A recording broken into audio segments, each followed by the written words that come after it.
हुआ, क्यों छुप छुप के तू रोई थी, क्यों चैन से तू ना सोई थी। मेरी जान बता क्या ऐसा हुआ, क्यों छुप छुप के तू रोई थी, क्यों चैन से तू ना सोई थी।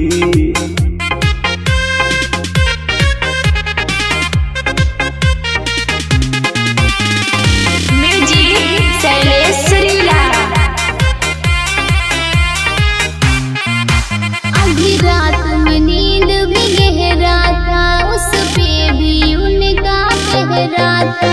आधी रात में नींद भी गहरा था, उस पे भी उनका पहरा था। मेरी मेहंदी लगी हुई हाथ पिया, उसको भी मैं तो धोई थी, कल रात में चैन से सोई थी। मेरी मेहंदी लगी हुई हाथ पिया, उसको भी मैं तो धोई थी, कल रात में चैन से सोई थी। ये बात कभी ना बोली तू, हर दिल पे चला दी गोली।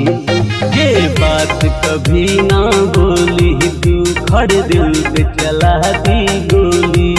तेरी मती गई थी मार, बता तू किसके ख्याल में खोई थी, क्यों छुप छुप कर तू रोई थी। मेरी जान बता क्या ऐसा हुआ, क्यों छुप छुप के तू रोई थी, क्यों चैन से तू ना सोई थी।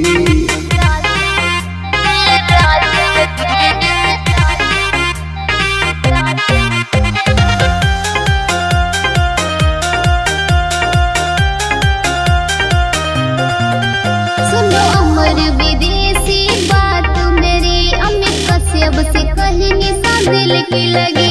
सुनो अमर विदेशी